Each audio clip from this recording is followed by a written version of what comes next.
Okay, you guys ready to start? So this is a fireside chat with our fantastic two lawyers coming together to teach us everything about law. So I'm going to do a quick intro of who's who. You can guess who's who.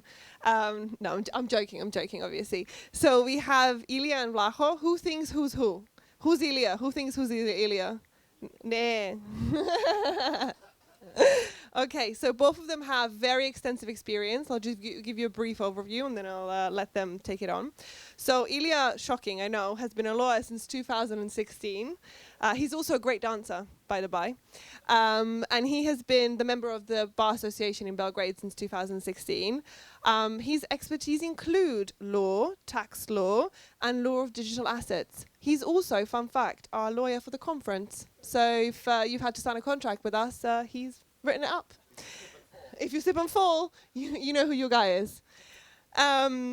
He holds an LLM degree, I hope I said that right, in economic analysis of law from the Faculty of Law, University of Belgrade. Nice. And he also has another degree in international business law from Amsterdam. Oh, that's it. It's too much. It's too embarrassing. Joining him is an equally impressive counterpart, Vlaho, and he has been a lawyer for over 12 years, shocking as well, 12 years, of PQE and the chairman of Croatian Association from blockchain and cryptocurrencies. So we've got a bit of a law expert situation going on here, especially for crypto. He's the author of several research papers, of which terrorism and insurance from that risk was introduced into the library of the Croatian Parliament in May 2018. Wow, it's very cool. Cool stuff. I mean, everyone assumes we're terrorists. I don't know if I'm allowed to say that, so. No. Yes. You don't say it. In 2019, he finished a course at the University of Pennsylvania on privacy law and data protection. Fun stuff. In 2020, he initiated the establishment of the Legal Tech Working Group with the Croatian Bar Association, after which he was voted its first president. So not only do we have a lawyer, we have a president in the room as well. Aspiring politician. Cool. So he also organizes conferences in all his spare time. Both of them have so much spare time. They're doing lots of different conferences as well. It's blocksplit.net and moneymotion.eu. Perfect. So I will hand over to them because they're more fun, and we'll kick it off. Thanks for the introduction. Thanks, Nevena. You go. You're the host. So, Vlaho, people have some expectations here from us. Has anyone seen a talk from Barry Schwartz called Paradox of Choice? Just to, you know the talk. Yeah, so generally a great book and a talk. It's about how having too much choices actually creates a paralysis in this decision. And so he had this he wrote an entire book to explain to himself why this is the case, and then he ends the talk with this, like, this is what you came for. The secret to happiness is low expectations. So lower your expectations. But anyhow, we will solve all the legal issues during these 45 minutes, 1 hour. How much do we have? Depends on the interest. Yeah, and as with those punk bands that play in front of audience of 15 people, we will devote to each of our guests. People. Yeah. 17 people. 17 people, yeah. Okay, you get 2 questions each. Yeah, front row. Yeah, so everybody gets song. Everybody get a question. Free legal advice for everyone. We have to get serious. Start talking. No, this is point of fireside chat. Okay, cool then. Okay, so how do we start? No, this is a legal advice. If you That's for the financial stuff. Yeah, no, that doesn't happen with lawyers. If you really get 2 of us anything, if you get serious legal advice from us which today, we will review our speaker's policy for you who ask that. So, Vlaho, tell us briefly what are the current state of issues with Croatian regulatory framework. What's brewing inside of UBIC for people who are not familiar with new. It's not product, it's project that you are rolling out. Oh yeah. Some of you were there recently. I remember the faces, but we had our own conference in Split called Block Split no, 2 weeks ago. So we have this association for blockchain cryptocurrencies in Croatia that's called UBIC, and we presented something called UBIC Court, which is an specialized arbitration for Web3 projects. The idea is that generally arbitration works in a manner that if you want a non-lawyer and not a court to decide on your dispute, you can. So the state is fine with this as long as no one forces the other person into it.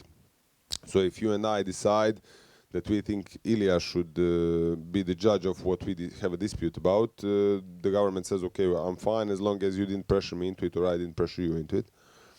And we decided to, we had this association for more than 6 years. We were one of the first self-regulating bodies in the world or in Europe. So we thought we would be a good venue for an arbitration that would be specialized, which means that a lot of people asked me this. I thought it was common knowledge, but as usually I was wrong. Arbitrators don't have to be lawyers. So if you have a dispute that is really technical, you can actually appoint Marco to be the arbitrator because he knows stuff. He knows the technical stuff. Okay, it might be wise because arbitrations usually have like 3 judges. It might be wise to put at least one lawyer so he knows the rules and stuff like that. But you don't have to have all the lawyers deciding on your matters, which seems logical sometimes because the Web3 disputes that come into our hands are usually very technical. And maybe not Marco. Maybe not Marco, yes. But the thing is that I think from my experience is that people would rather have a knowledgeable non-lawyer deciding on their like really specialized issue that they may have than a randomly assigned 50+ lawyer that was his previous or her previous case was dispute about the border between the 2 lands, and the next one is whether someone developed a marketplace for all the chains that it was agreed upon. So yeah. So basically, you provide infrastructure and a good combo for people who need tech expertise and like someone who is like Marco who understands things how work in blockchain. We think so, yeah. And lawyer who will observe the process and maybe draft the decision to make it fair and square. Yeah, you know how arbitration works, but generally if you have 2 sides, so you pick one arbitrator, I pick the other, and 2 of our arbitrators pick the 3rd one. So you don't actually decide on who the 3rd one is the president of this little committee. So you don't actually pick all of them, but you give one, I give one, they pick the 3rd one. And it would be prudent to have 1 lawyer, but then it's not a requirement. You can have 3 developers be the arbitrators. Why people choose arbitration in non-Web3 matters? Because one of the reasons there's no appeal. Okay, so one of the reasons why an average case in Croatia takes like 7 years because you have these numerous appeals and reappeals and revisias and whatnot called the legal remedies. You don't have it here.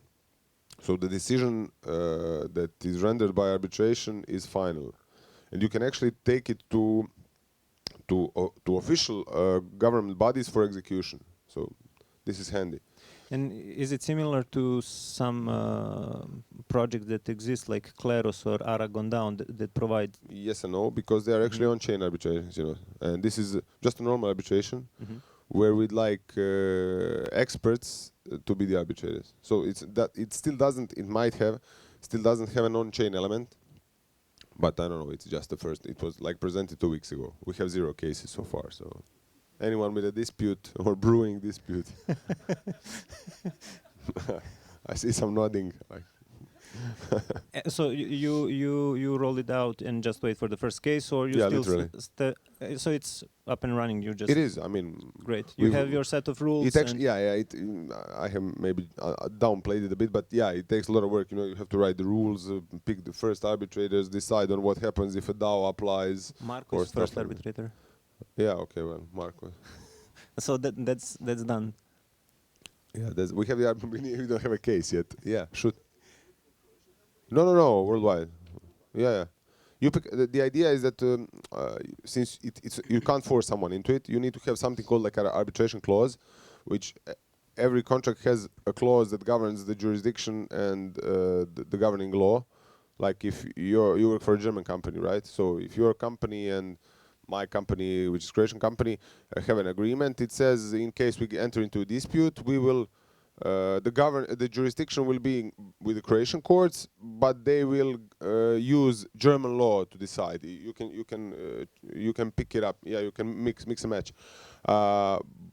That's a usual thing. But you can also say it won't be with the courts. We will have UBIC's arbitration, and we will use Singapore law, for instance, because we think or Serbian law, which has a specific digital asset law, like the only in the world, or among the 5 in the world.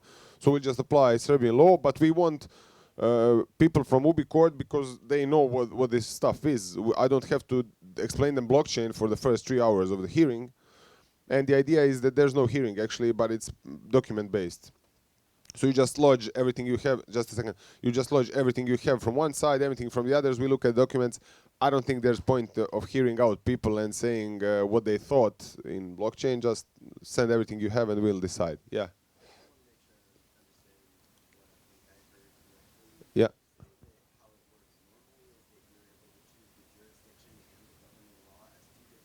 Yeah.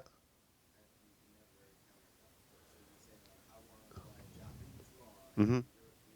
Yeah. There's one restriction. If you have both parties from the same country, you can't pick foreign law. Okay, so if where are you from?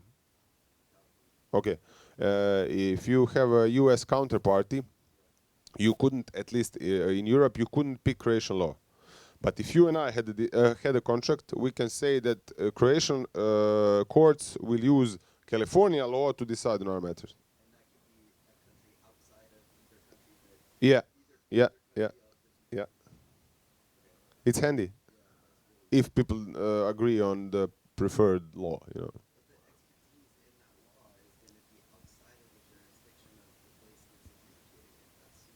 Yeah, and that's super complicated. I had a case in Zagreb And super expensive. and super expensive and super lengthy, actually, because I had a case in Zagreb where a Liechtenstein law was to be. I mean, they have to. There's something called. I knew this in Latin, but it was a long time ago. Yeah, denegatio actionis, which means the court cannot say, I won't rule on what you brought before me. So if the court has jurisdiction, they can say, I really don't understand Liechtenstein law. Now what happens is that the court, is this boring to you? I'm not, it's procedural stuff. Okay, just one word is that Croatian court then went to Croatian Ministry of Foreign Affairs and said, talk to the Ministry of Foreign Affairs of Liechtenstein and get us a verified translation of this particular Liechtenstein law. And like 9 months later, it arrived, and that's about it. But It's feel free to chat me up later, so yeah. And let's discuss maybe some weird policies of national authorities. I'm particularly interested in what you mentioned about proving the price of crypto transactions. So can you give us a... The zapisnik thingy. Yeah. It's paper trail on blockchain. Yeah. Well, the thing is, when we started this association in Croatia, one of the first things we did was go to the authorities to see what they think, because we had businesses, like Blendor said, like serious people doing serious business and no regulation. And then usually first thing you worry about is death and taxes, the only two certain things in life. So we went to the tax administration, and I was just talking to Ilija yesterday about it. We went to this thing called like central office of the tax administration, and they were super interested in finding out like what this is. There was this lady that actually took out like a moleskin and said, "Can you just like draw me how this works, these blocks and these chains?" She was really interested, but she didn't have any answers. I mean, I didn't have any answers to questions like, what if somebody had a wallet that they've abandoned, but they still have funds from that wallet, and they have no way of proving how they obtained it? You know, it could be money laundering. They're always concerned about money laundering and tax evasion. I mean, it could be illegal stuff, which isn't likely, but you can't prove that you obtained it by going to Bitcoin faucet and just taking 50 Bitcoins per visit.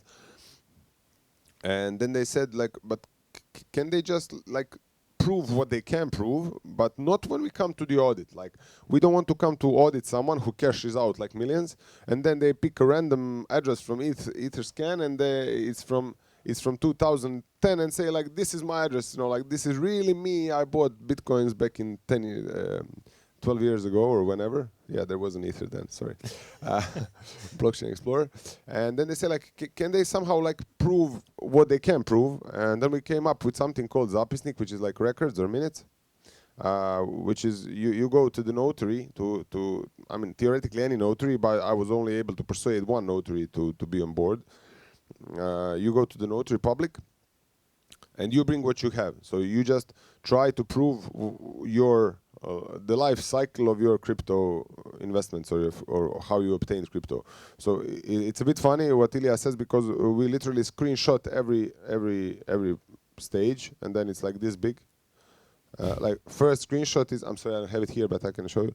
Like the first screenshot is, Notary Public says, I verified that Vedran just came to my office. He opened the laptop and he went to an extension called MetaMask. Then second, he is entering password before my eyes, which I can't read, but it grants him the wallet, grants him access to the wallet. So we have like 50 screenshots. And there is no law that envisages this. Okay, there isn't a law in Croatia that has a zapisnik in it. Zapisnik works because it works in practice. Okay, so we use it because it was like an understanding between us and the tax office, by which they will accept what someone proactively did before they came to the audit. Okay, the idea why you go to the notary public, because then you can prove the date that you were doing it. Okay, and if you remember what I said earlier, tax office says, I don't want to come to an audit, and you just pick a random address. But usually people do it when they cash out serious amounts, then they just go, they do it before the notary public, and then when the tax office comes, they actually look at the zapisnik. It has a value in practical world, but I mean, they've honestly told me, if you say we told you to do this, we will say like no, this isn't in the laws. So it works, but it will never become a part of the law, definitely. So blockchain is cool, but paper is the king. Paper is the coolest, yeah. And it's, yeah. Yeah, you have to print it out, keeps your assets safe, right? Well, paper wallet,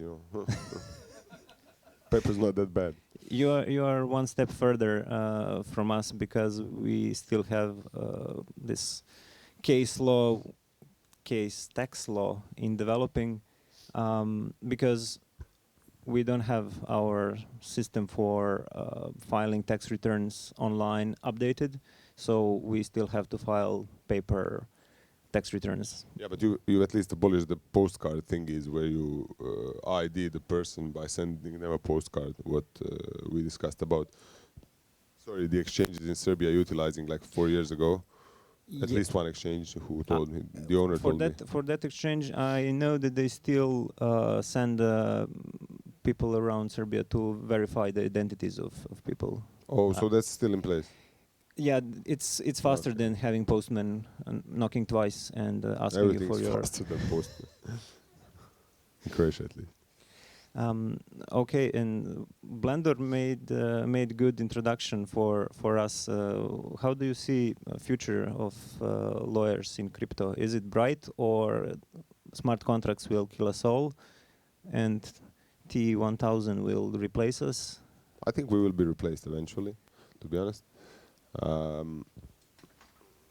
I mean, we're not providing that such a brilliant service that can't be, you know, done by a machine. I just think the machine is still not that good, because I tried to use AI to help myself out, and it was horrible. I mean, probably because my prompt skills are horrible, but I wasn't able to get it to do some stuff that I thought it could. Which is based. I try to use it for. I don't know if you have like an online database of properties in Serbia. Yeah, we do. You can access it and see who's the owner and stuff. Okay. Yes. So I downloaded from the Croatian for one real estate random apartment. I downloaded this PDF, and then I asked ChatGPT like a million times to recognize who the owner is, what is the property, and then write a sales purchase agreement. And so after you realize who is the owner, this owner consider him a seller. Vlaho Hrdalo is the buyer. The price is 100,000. Write me a contract, and it failed miserably. And again, it might be me. If anyone here is a good prompt, whatever the name of this future profession is, prompt master. Hi. I think there's room to make improvements in doing this, because when you write a sale purchase agreement, it's a mundane job. You always do the same thing, but you know, tweak it, and so there's room for improvement. What I think you and me will be most difficult to replace, not just you and me, because when you navigate in uncharted waters like unregulated crypto, that's where I think machines will have problem, because I can't sell the same things twice, you know, in crypto when Web3 legal advising is. Yeah. And when you do some, you know, classic lawyering is, well, I know my lawyers colleagues won't like it, but it's a one-trick pony most of the time. You know, they have the same document and they just like tweak it. And I forgot this was being recorded, but I think they will be easier to. You know, we have to make ourselves difficult to remove. But maybe the Balkans will be safe haven, because the AI will never understand how we think and operate.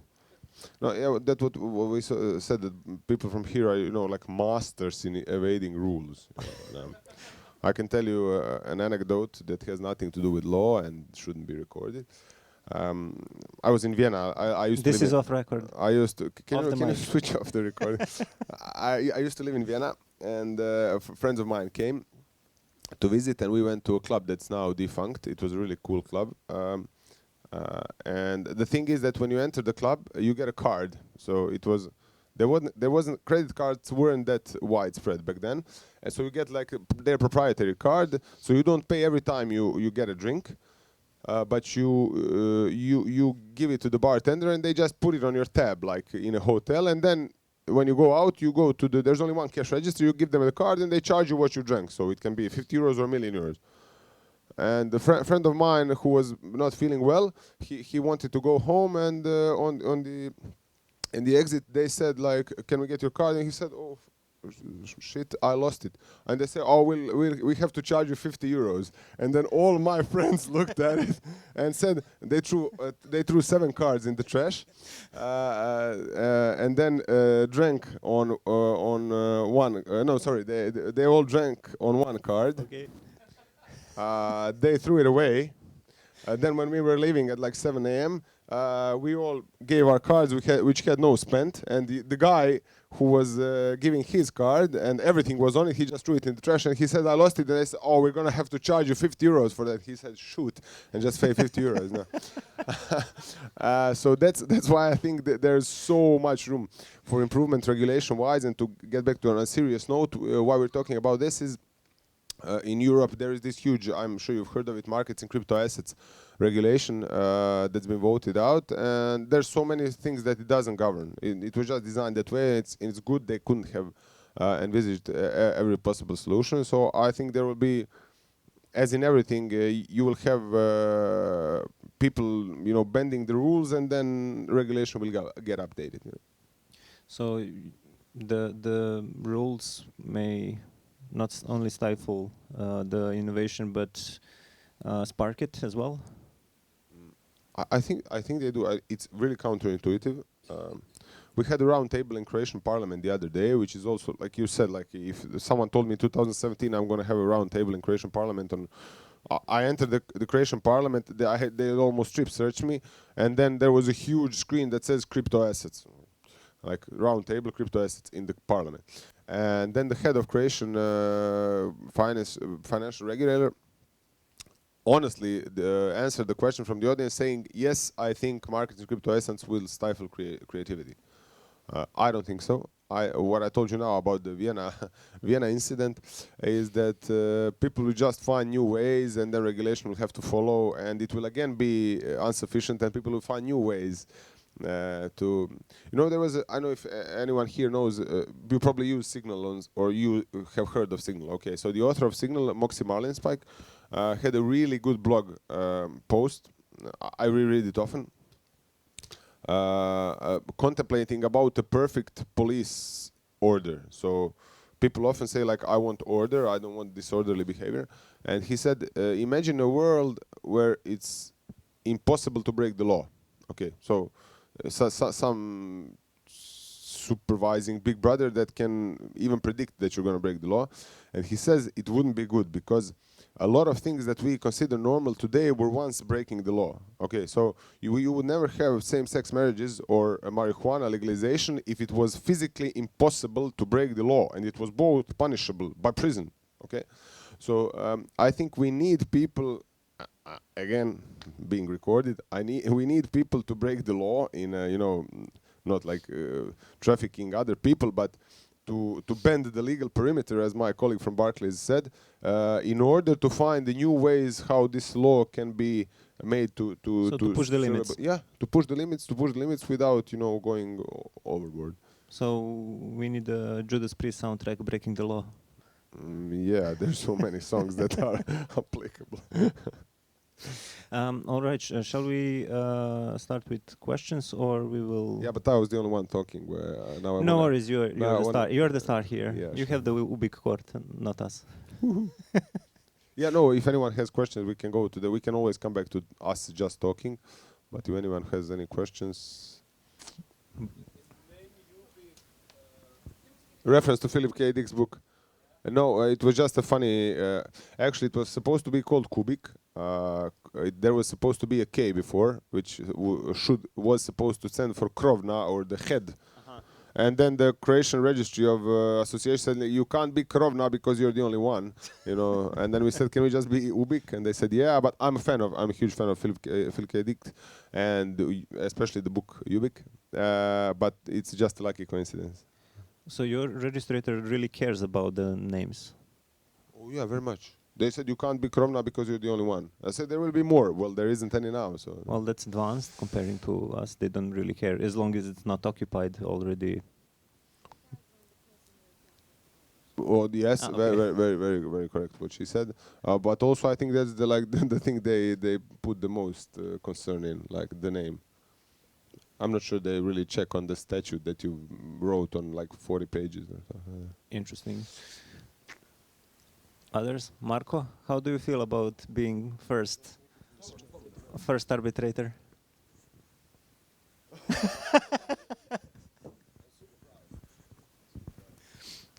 want to see it in action. I want to see like an actual case. Yeah, super proud. I want to see a case like go on. Sadly, no. I love disputes. I love like getting into a debate. None right now, but like I would love to see one case from start to finish, like better understand how the process would work. Because for me, like it's first of all, if you have companies from different countries, okay, you choose the jurisdiction, you choose the law that's applied, but how is it enforced in another court? Like if we're a German company, can I take that paper into a German court and be like, yes, and that's accepted there completely? Yes, and would you like to preside the committee deciding about DAO case, maybe? Potentially. How that would look like? Well, we actually spoke about it about DAO. We have this like a legal working group within UBIC, which brewed actually the UBIC court. This wasn't my idea. Two other lawyers actually came up with arbitration. But the idea is, what if a DAO comes as a plaintiff or defendant? Doesn't matter. Even easier if it's plaintiff. But what if you have to enforce something against DAO?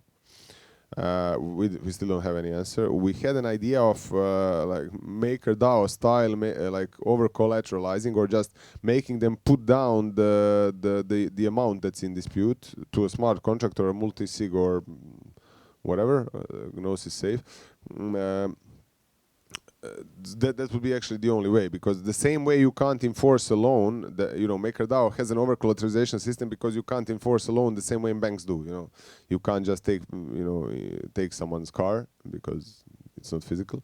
And so we were thinking about, but we don't have, we're really far away because it's only like a few months old idea. So if anyone has any idea on how to include DAOs in so MiCA law basically says for DAOs that they have to be like registered and have like odgovorna osoba, right? So would that like help the situation? Well, first of all, that's not maybe the luckiest solution, because DAO is in Serbia is called ortakluk in Croatia, ortaštvo, the general partnership in English. That's pretty much it. The thing is that ortakluk general partnership actually means that everyone taking part is liable. And I think that people becoming members of DAO is so that nobody is liable. And that's a pretty big difference. So I'm not sure about the odgovorna osoba, because odgovorna osoba is an okay part of it, but I personally don't like the legal wrapper system that's utilized in like Delaware. Because what's the purpose of DAO if you still have to have a company? Then just have a company, So basically, then you kill the DAO. It's not DAO. Yeah, and another topic there is that DAOs are broken and should be like redesigned as they are. So if you have like smart contract enforced actions and behaviors, you don't really get to a problem. In most cases, the problem is that like we have a DAO, but it's basically just a bunch of people doing whatever they want. So maybe if we enforce everything through smart contracts, you never get to the arbitration part. But the problem occurs when you have to interact with the real world. I mean, it makes sense when you operate only as a DeFi protocol, but when you have to somehow interact with real world, and you have to at one point or another, then the problem might occur.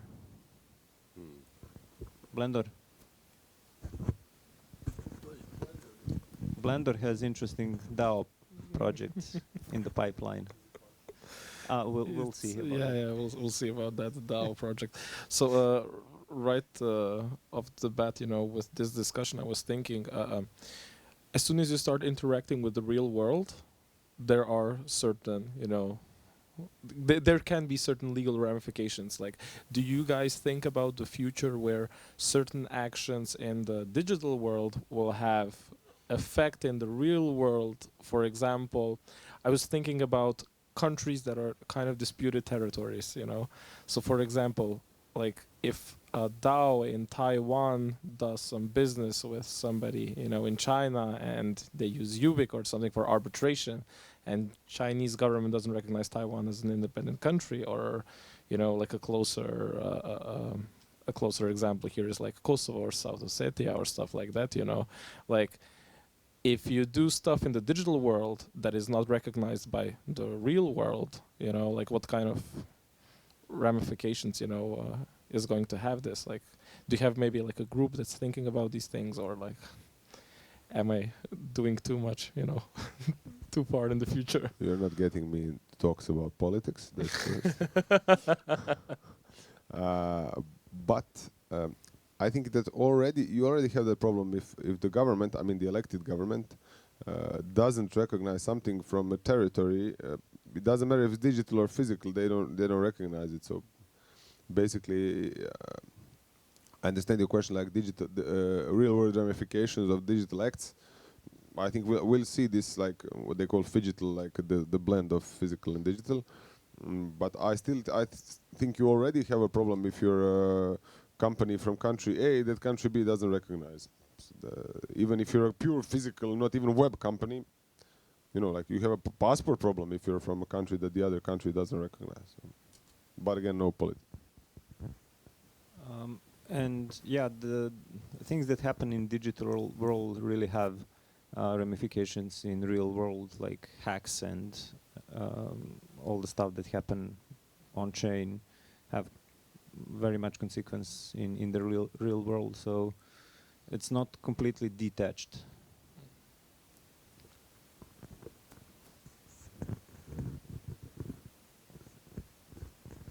Any more questions?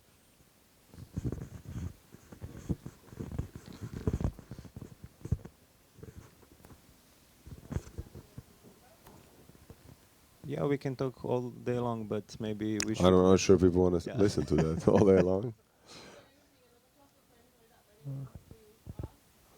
But generally, one-on-one, we'll be here for at least me today, tomorrow. So I have to be here. yeah, I know, jokes on you, but I don't. Thanks, everyone. Thank you.